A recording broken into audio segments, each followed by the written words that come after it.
Hoje em dia tem uma narrativa que é bastante popular, principalmente nas pessoas mais jovens, atualmente aí com até 25 anos. Esse é um assunto muito importante e muito relevante, que é a questão de gênero e de identidade e expressão. Se você é pai ou mãe, isso também deveria lhe interessar, para que você soubesse o que está acontecendo, né?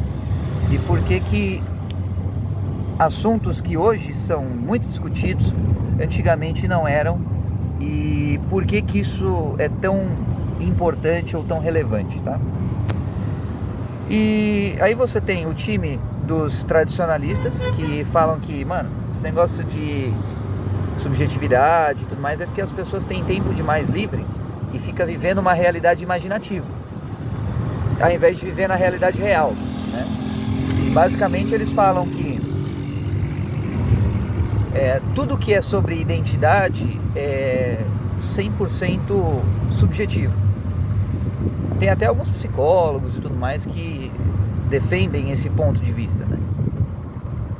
E aí você tem dentro da vertente da psicologia caras que estão mais no sentido do ambiente, que o ambiente, o bagulho é só realidade objetiva, é só o objeto, é só o fato.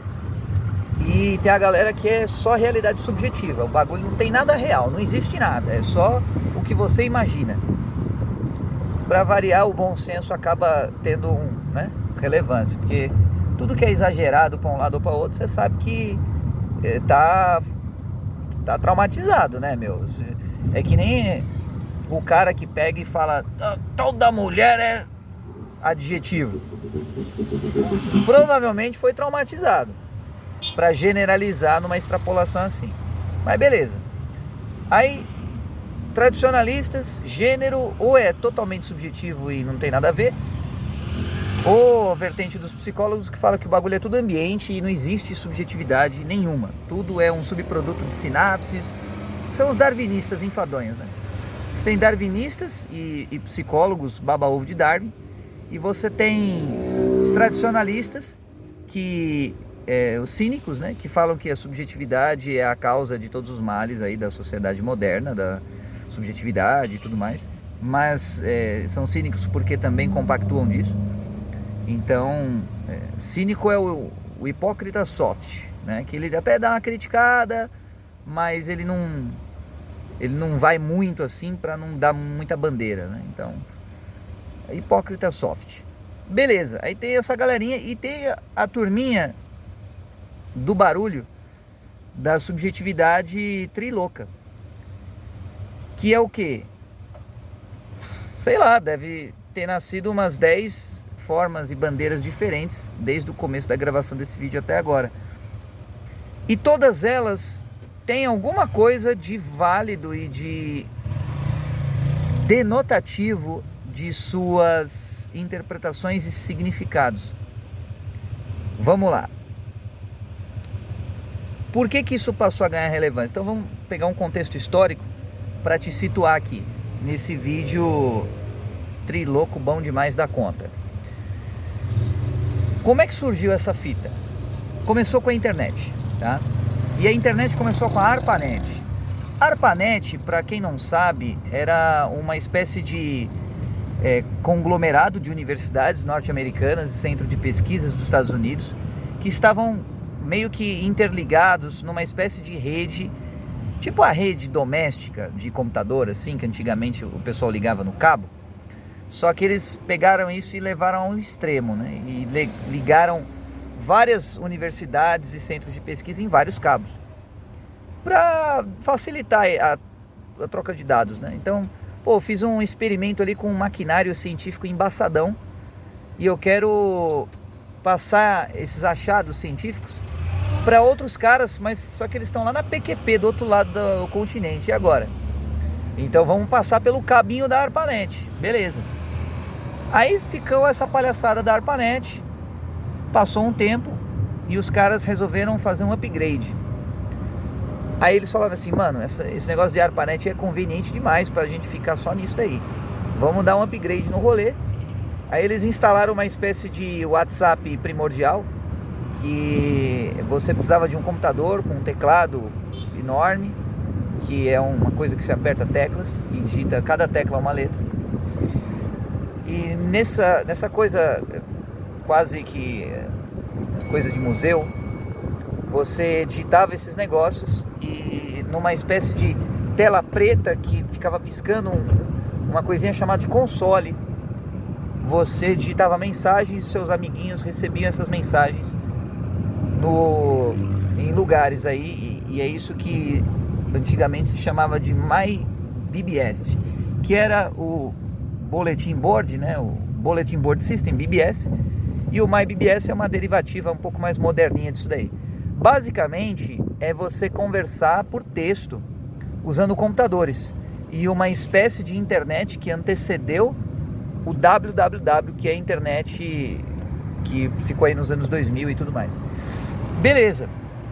Aí você tinha essa fita aí de BBS, e o que os caras faziam? Era tipo um fórum, onde eles colocavam tópicos diversos. Então, mano, vamos falar de mecânica, vamos falar de carro. Aí os caras tinham lá o BBS, ou o fórum de carros. E eles compartilhavam as suas ideias com os coleguinhas deles. E aí o grande barato do negócio era você... tinha lá o admin, aí tinha lá o mod, aí tinha, enfim, carinhas com cores diferentes, e era isso, basicamente. Então o grande barato era você ter uma corzinha diferente no seu nick. E você deixava mensagens como se fosse numa caixinha de correio, e depois os outros caras iam ver quando eles acessassem. Então não existia esse negócio de tempo real, né? Nem muito menos e-mail. E-mail é um grande avanço desse sistema.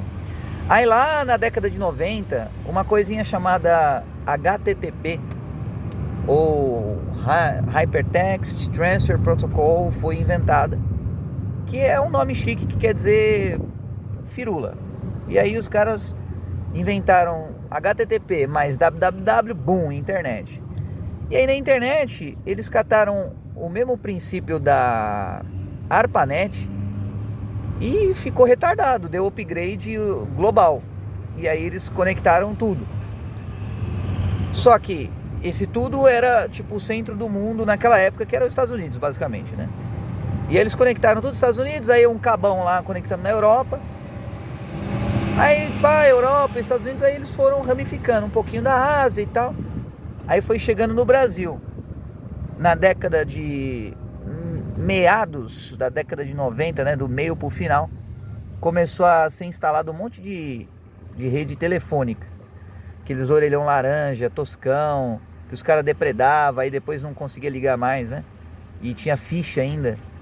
Quando o ônibus tinha listra vermelha e era branco, e aquele piso do ônibus que era piso de metal, que tinha 4 risquinhos.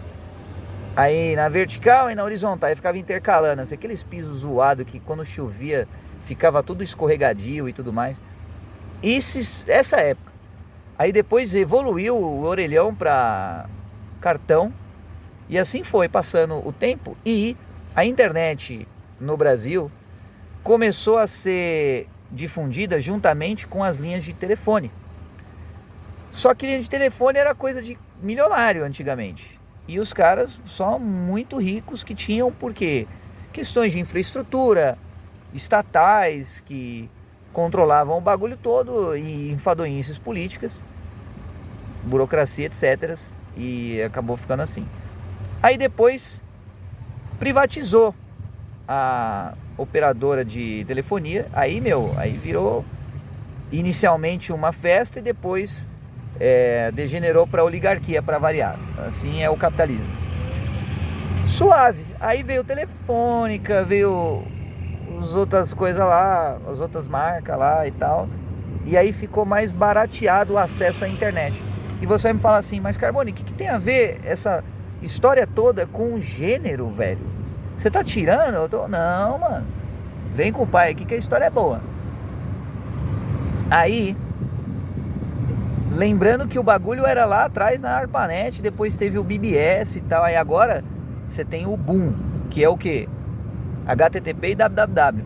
E agora você tem, no meio dos cipós e e lugares de floresta no Brasil, né, que é assim que os gringos veem o Brasil, tem internet também. Então, uau, agora dá para os brasileiros acessarem a internet e verem sites. E naquela época, internet de escada, mega enfadonha, se você acessasse de dia, era só se você fosse milionário. Senão, você falia. E aí de noite, na madrugada, era um pulso apenas um pulso. E aí você podia, tipo, você gastava lá, sei lá quanto dava um pulso, centavos ou reais, e ficava online a madrugada inteira, se não caísse. Beleza, aí ninguém usava mesmo, então era uma maneira deles aproveitarem a logística, já que ficava instalado o tempo todo, né? Ficava rodando o tempo todo o cabeamento e tal. Aí o que aconteceu? Esse contexto foi o início de uma geração cultural vespertina no Brasil. Então você já tinha energia elétrica, já tinha luz, você já tinha iluminação de noite. Aí você já tinha entretenimento de noite, mas tinha TV. TV chegava lá às 10 da noite, começava a ficar chato a programação, não tinha nada decente para ver. O que acontecia? Chegava muito tarde, os caras iam pegar e dormir. Não tinha outra opção para fazer, não tinha nada que fosse legal, até chegar a opção da internet. O que aconteceu? Os caras começaram a ficar acordados de madrugada, enquanto outras pessoas dormiram. Só que aí, vamos colocar um temperinho espiritual no rolê. O que acontece quando você dorme, meu jovem? Se você não sabe, fica sabendo. Se não acreditar, problema seu. Quando você dorme, o seu perispírito sai do teu corpo. Então ele vai dar um rolê para abrir espaço para o teu corpo ser, digamos assim, o pit stop do corpo. Só que para isso, nesse caso do corpo, o espírito precisa dar um rolê. E o espírito dando um rolê significa que o espírito pode influenciar o mundo ao redor dele. É o que alguns espiritualistas chamam de mundo astral. Nada mais é do que o mundo que vivemos, que é o tempo linear da 3D, espaço-tempo, só que o inverso, que é o tempo e espaço. Então, isso é uma paradinha física, uma denominação que não vai fazer muita diferença para você saber, mas toda vez que você vê aquela, por exemplo, Paulo, né? Do nada joga a Bíblia na sua cara. Paulo, na sua carta aos Coríntios, capítulo 13, versículos 1 a 13, ele fala que agora a gente vê como por enigma, como num espelho esfumaçado, mas então a gente vai ver em verdade. O que ele quis dizer com isso? Ele tentou explicar em grego o que é o fenômeno do espaço-tempo e do tempo-espaço, que é justamente essa fita que um é o recíproco do outro, um é o inverso do outro. Então você tem espaço-tempo é o quê? Você tem uma dimensão de tempo para muitas de espaço. O que é o tempo-espaço? Muitas dimensões de tempo para uma de espaço. Parece difícil entender? Se vira aí para você entender, porque esse não é o propósito do vídeo aqui. Mas então, apenas considere essa hipótese. Tinha lá a cambadinha ia dormir, pá, aí os espíritos deles ficavam rolando, invadindo, vagando e tal, influenciando a galera. Aí você tinha um monte de receptáculos que estavam acordados, escravizados, frente a um monte de computador, e eles estavam suscetíveis às influências dos espíritos que estavam dando rolê fora do corpo. Consequência, o que aconteceu? Você tinha uma geração madrugal ou vespertina, ou noturna, tanto faz, e você tinha a geração que estava nascendo nessa época. Mas vamos pegar a geração que já era grandinha nessa época. Essa geração começou a curtir a internet e a experimentar a conectividade entre as pessoas. Beleza, o que isso quer dizer na prática? Quer dizer que eles começaram pouco a pouco a ficarem cada vez mais conectados entre si. Então aí na época da internet, já não era mais BBS, o bagulho era e-mail, mano. E-mail é revolução da tecnologia. Você mandava uma mensagem e saía da sua caixa de mensagens de e-mail. E aí ela passava a fazer um passeio nas redes, surfando na internet, né, que nem chamava antigamente, e chegava na caixa de entrada de e-mail do seu destinatário. Era uma espécie de evolução de fax, só que por texto e por computador. E com pedágios ainda, né? Porque o fax era direto, mas o e-mail tinha que ficar passando a caixa de entrada e saída e tal. Aí beleza. Esse e-mail, mano, ele revolucionou o bagulho monstruosamente. Porque dá pra você mandar e-mail pro planeta inteiro. Aí foi aquela onda, a noia da globalização. O que significa isso? Os caras falavam assim, mano, vai tudo ficar integradão, um governo único, tudo vai ser uma coisa só vai ter uma língua, só vai ter uma moeda, só vai ter uma religião, só vai ter um tudo. E assim foi, né? Aí cada vez mais descentralização, cada vez mais globalização, governo cada vez mais mínimo, e aí esse é o panorama político. Somado a isso, aí já estamos falando dos anos 2000. Qual é que foi a cultura dos anos 2000?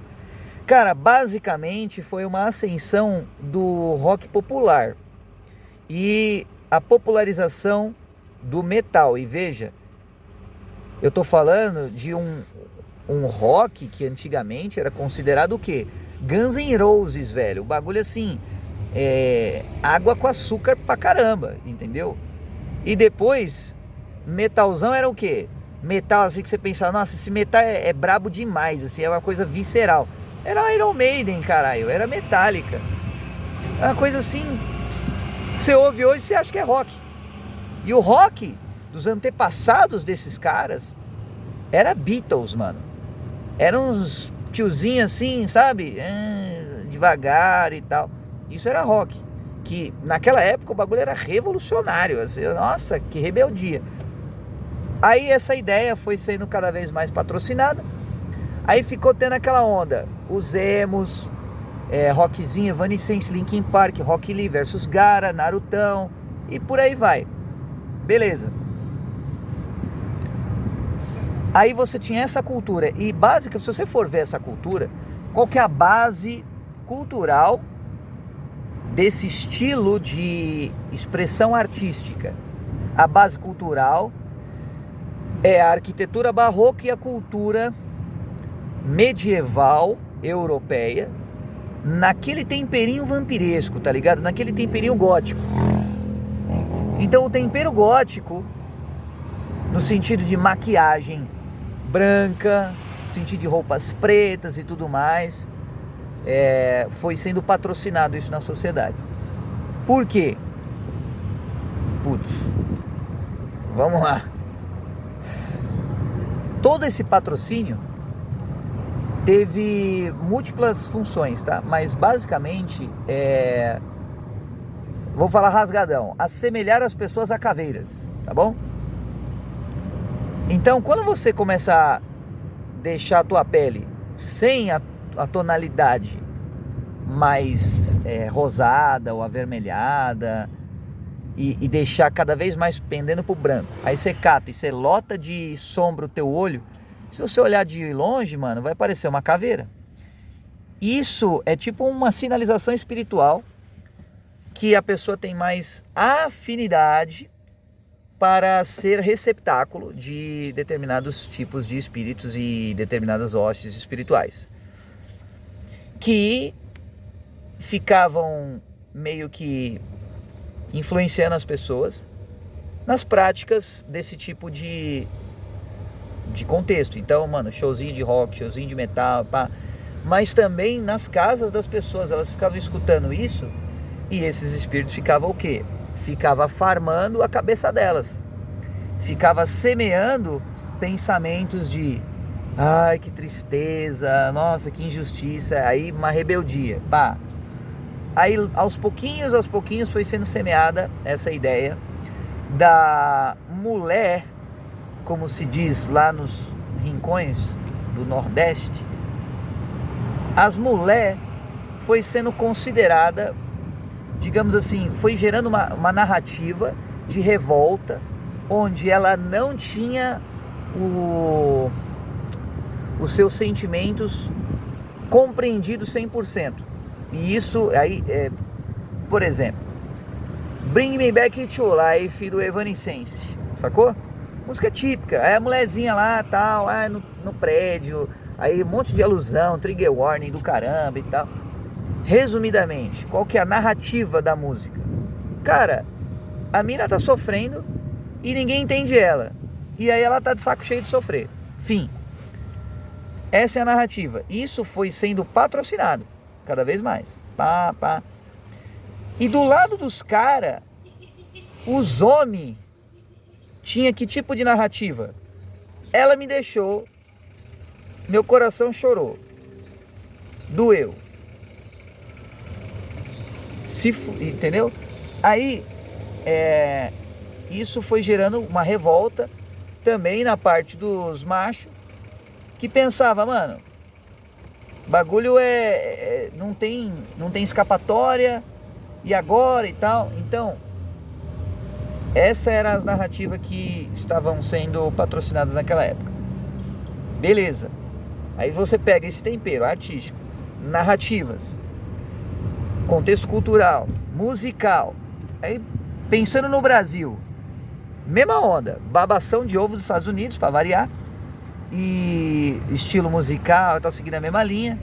Só que no caso do Brasil, para explicar um pouquinho da lógica brasileira, tu precisa entender um pouquinho como é que era lá na época da ditadura militar. Só para dar uma contextualizadinha, né? Então você precisa entender um pouquinho de Tropicália, um pouquinho de... e aí as bases da Tropicália, né? Aí Secos e Molhados, aquela... que foi também liberação dos sexos, né? Que o anticoncepcional para as mulheres, aquela coisa toda. E aí a sede de cultura brasileira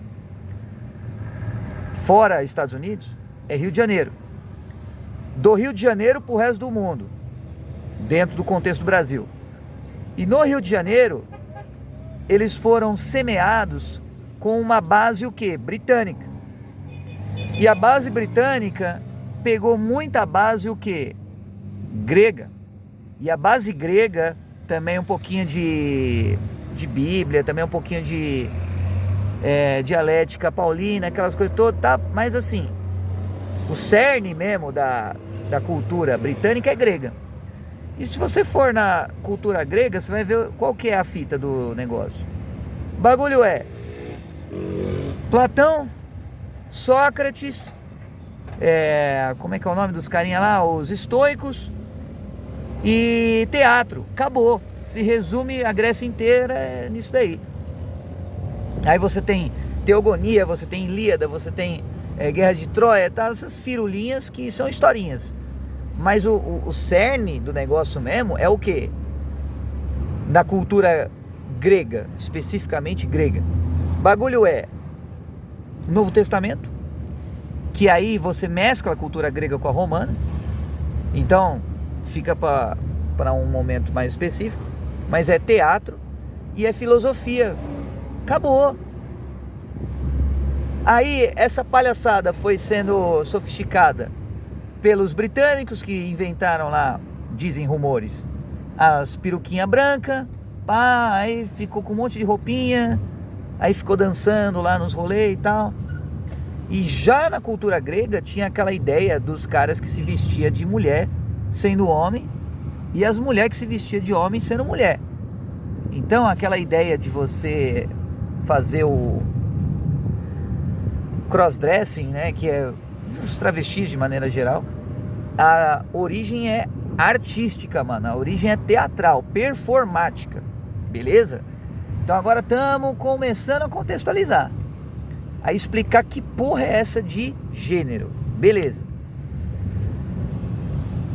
Aí os caras lá na Inglaterra cataram essa cultura, deram a sofisticada, colocaram as roupinhas, peruquinha e tal, as maquiagens, firulinha, trouxe para o Brasil.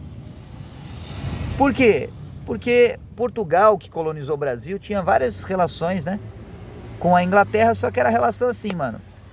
Inglaterra usava Portugal a rodo, porque aí ficava fazendo bullying com Portugal, porque o exército de Inglaterra era muito mais poderoso que o de Portugal. Então Portugal, mano, nós navega, nós explora os rolê tudo e tal. A Inglaterra fala, engraçadinho isso daí, ó. Tá aqui meu exército, se você não obedecer, nós vai meter bala. Aí Portugal, não, demorou, é nós. Fala aí e tal. E Brasil acabou sendo humilhado e sendo considerado capacho dos gringos. E é por isso que até hoje o Brasil baba ovo de gringo. Por quê? Porque tá na própria história do Brasil. Aí você coloca, só vou falar por alto, tá? Ingredientes básicos. Coloca escravidão, coloca miscigenação do povo de África, coloca aí os imigrantes da Primeira e Segunda Guerra Mundial, mexe no liquidificador, pessoal reproduzindo e tal, e você tem a cultura. Aí você coloca os jesuítas, né, antes para desbravar os territórios, beleza. Aí eles começaram a reproduzir, miscigenar, virou essa balbúrdia toda aí que é São Paulo, Rio de Janeiro e o resto do Brasil. Mas o Rio de Janeiro era onde a coroa portuguesa estava sediada. Antigamente a capital do Brasil não era Brasília, era, salvo engano, Guanabara. E Guanabara fica lá no Rio de Janeiro. Beleza.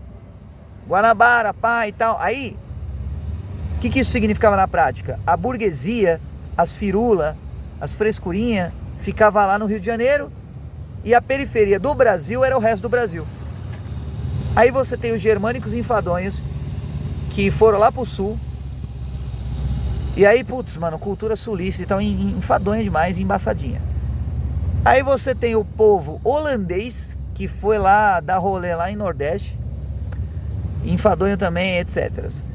Aí você, mano, Brasil era uma parada complexa, porque só os rejeitados veio pra cá, só o pessoal oprimido veio pra cá, só os caras assim, tipo, você vai vencer na vida? Vou! Então vai pros Estados Unidos. Qual é a última opção? Vai pro Brasil, lá é o depósito lá de gente rejeitada do resto do mundo. Então o pessoal não tinha identidade, o pessoal já não tinha uma noção clara de quem eles eram, porque estava sempre condicionado à opressão. Pegou a palavra-chave, opressão? Logo mais ela será importante. Mas voltando, então o Rio de Janeiro estava lá, a firulinha, teatro e aquela viadagem toda.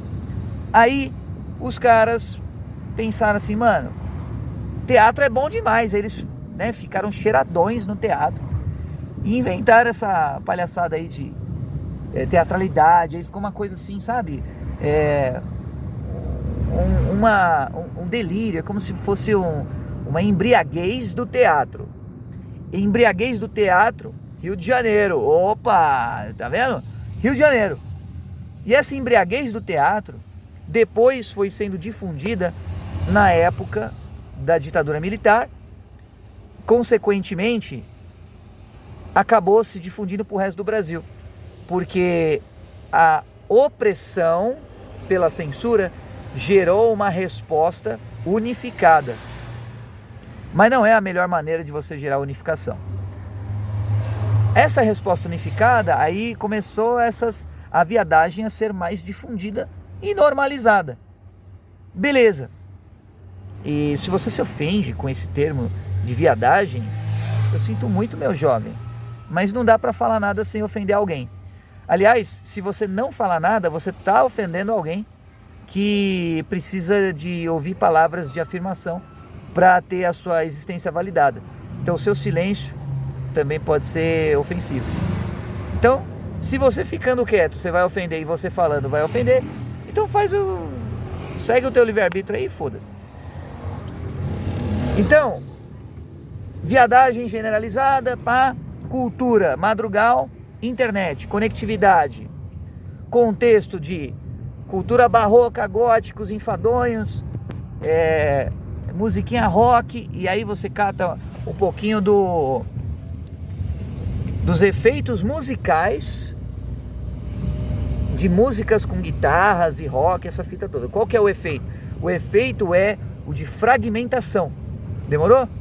Fragmentação. É só você colocar um barulho de uma guitarra tunada num copão d'água, você vai ver as moléculas ficarem enfadonhas, e aí você coloca uma música clássica e tal, salutar, e aí você vai ver os cristalzinhos se formando lá da água e tudo mais. Então, ó, anos 2000, música, pá. Vou dar uma pausa aqui, porque o vídeo já ficou longão. E na parte seguinte vai ter mais explicações sobre que cargas d'água é essa fita aí de gênero e tudo mais. Então, não perde, curte, compartilha, passa a palavra adiante aí para você entender. Talvez antes do ano 7.777 a gente consiga saber exatamente o que é gênero.